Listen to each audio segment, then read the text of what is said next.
Alhamdulillah baik semuanya ya. Kembali lagi bersama Ibu Nani. Dan Ibu akan mengecek kehadiran kalian satu persatu. Ya, hadir semuanya ya. Kepada ketua kelas silakan pimpin doanya. Berdoa dimulai. Berdoa selesai. Belum belajar, kalian periksa dulu baju kalian ya satu persatu apakah sudah rapi. Jika sudah, lalu kalian lihat di bawah bangku kalian masing-masing apakah masih ada sampah. Jika masih, silahkan buang dulu. Kalian belajar IPA minggu lalu tentang apa? Materi padi. Iya benar. Padi apa masih ingat? Makanan pokok orang Indonesia. Sudah tahu kan ya bagaimana cara mempertahankan padi dan lain-lain sebagainya. Sebenarnya pada pagi hari ini kita masih ada bersangkutan materinya terhadap materi minggu lalu, yaitu tentang perkembangbiakan makhluk hidup.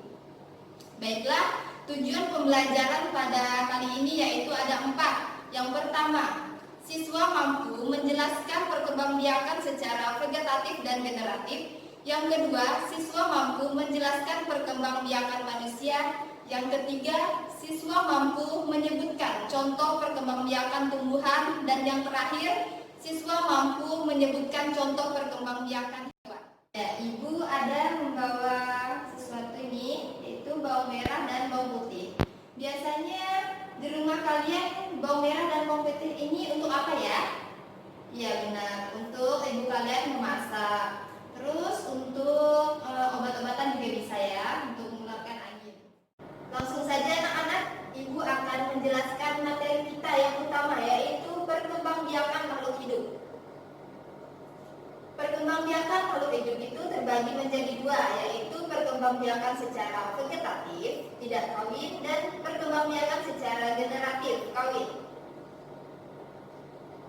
Poin A yaitu perkembangbiakan pada manusia. Seorang perempuan itu dapat menghasilkan sel telur, sedangkan seorang lelaki itu dapat menghasilkan sel sperma. Hal inilah yang memungkinkan manusia menghasilkan suatu keturunan, yaitu melalui perkawinan, yaitu proses pernikahan. Ya, anak-anak, untuk lebih jelasnya, ini ada video tentang perkembangbiakan manusia. Selamat menyaksikan.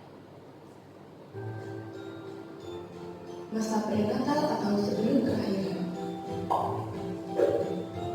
Masa postnatal atau sesudah kelahiran. Masa prenatal dimulai ketika terjadi pembuahan dan terbentuk zigot dalam sel telur. Sel telur membelah menjadi ratusan dan menempel di dinding rahim. Menjadi embrio dan mulai membentuk struktur manusia. Alat pencernaan, pernafasan, dan jari-jari mulai dibentuk, jantung mulai berdetak. Bayi mendapatkan makanan dari plasenta dan sudah bisa bergerak. Bentuk membulat, kulit warna merah jambu, rambut mulai. Untuk lebih jelasnya lagi, kita akan menggunakan media pembelajaran yaitu yang bernama Smartbook PMH, Perkembangbiakan Makhluk Hidup. Buka. Slide yang pertama yaitu perkembangbiakan manusia.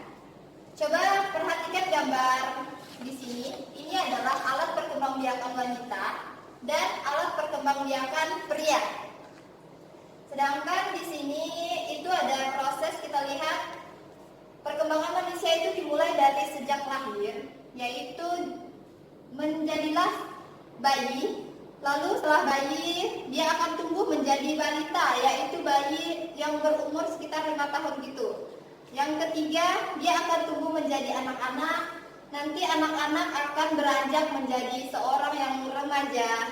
Remaja lalu ia akan menjadi manusia yang dewasa dan hingga lansia, lanjut usia. Ciri-ciri perubahan pada masa pubertas yaitu ada anak perempuan, salah satunya adalah suara itu jadi melengking. Terus sedangkan pada anak laki-laki yang paling menonjol itu adalah tumbuhnya jakut. Perkembangbiakan tumbuhan. Tumbuhan itu berkembang biak secara generatif maupun vegetatif. Vegetatif itu terbagi menjadi 2 lagi, yaitu alami dan buatan. Ya, di sini anak-anak ada 7. Silakan dibaca ya. Yang pertama umbi batang, umbi lapis, akar,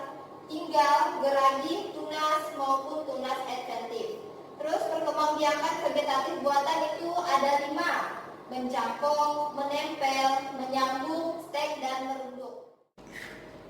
Ya, ini Ibu mengambil salah satu contoh perkembangbiakan tumbuhan.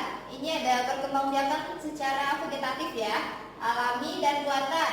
Coba ini perkembangbiakan alami dengan apa? Iya, dengan tunas. Benar sekali. Contohnya adalah pohon pisang ya. Terus ini secara buatan. Ini gambar tentang apa anak-anak? Coba tebak. Iya, tentang mencangkok ya. Benar. Mencangkok itu kita harusnya memilih batang yang bagus karena nanti akan menghasilkan batang yang bagus pula. Pertama kita pilih batangnya, terus kita kupas kulitnya sedikit menggunakan pisau yang tajam. Setelah itu dibiarkan gini. Selanjutnya barulah dibungkus menggunakan plastik dan di dalamnya itu nanti ada sabuk kelapa. Dan barulah kita tanam ke tanah dan akan menjadi tumbuhan baru nantinya.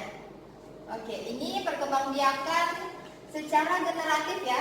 Ibu mengambil yaitu contoh buah mangga. Pertama dari ini apanya? Oke, buahnya ya dulu. Dia kalau sudah buah berarti di dalamnya itu ada biji. Ya benar, ada biji. Nanti kalau bijinya dibiarkan lama kelamaan dia akan tumbuh tunas. Seperti ini, dia akan tumbuh tunas, ada akar-akar sedikit gini. Setelah ini barulah dia bisa untuk disemai atau dibibitkan. Biasanya itu pembibitan mangga itu dilakukan di dalam pot gitu dan dikasih ini kayak serbuk padi gini. Selanjutnya barulah dia ditanam ke tanah yang tersedia dan menjadilah pohon mangga. Sudah mengerti anak-anak? Akan hewan. Ya, perkembangbiakan hewan itu ada 2, ada secara tidak kawin dan ada secara kawin. Secara tidak kawin ini contohnya adalah membelah diri dan ini perkembangbiakan generatif atau secara kawin, yaitu dia terbagi menjadi 3 macam. Yang pertama hewan melahirkan atau biasanya disebut dengan vivipar. Ini ya anak-anak contohnya, coba sebutkan. Iya, singa, ada beruang, ada kuda, lumba-lumba, sapi, dan gajah. Selanjutnya, hewan bertelur atau biasa disebut dengan ovipar. Iya, ini kalian bisa perhatikan ya anak-anak.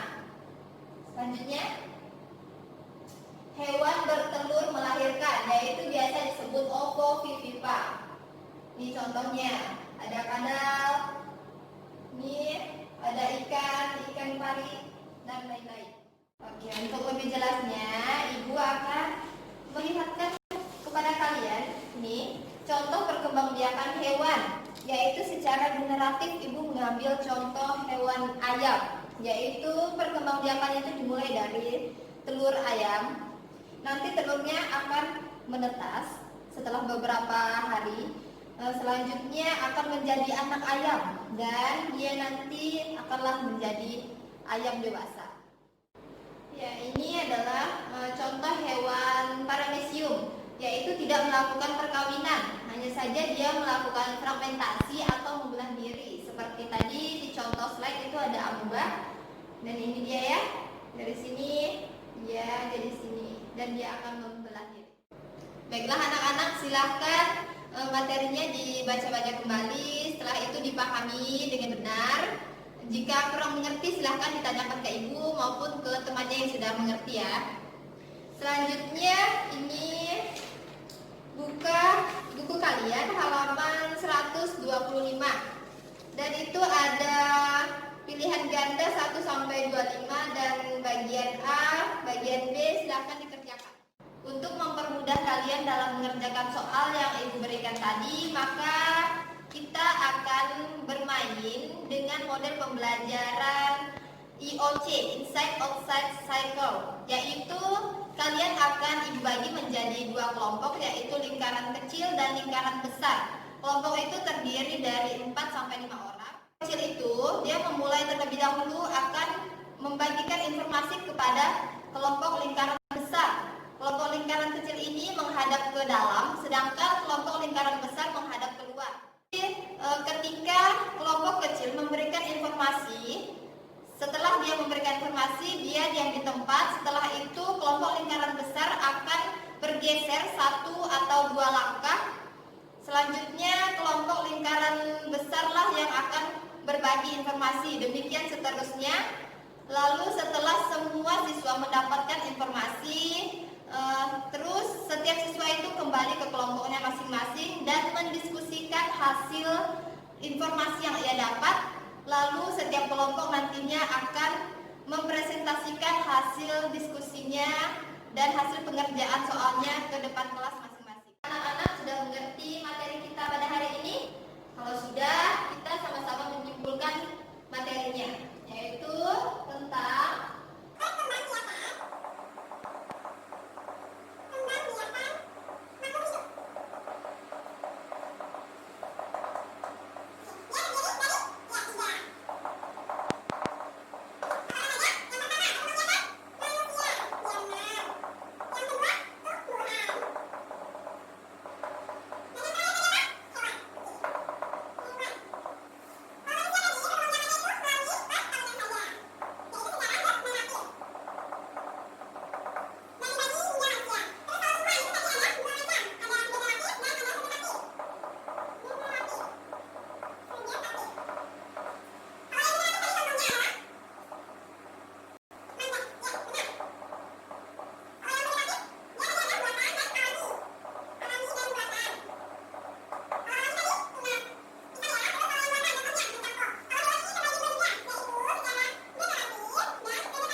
baiklah anak-anak sudah paham ya semuanya tentang materi kita pada hari ini.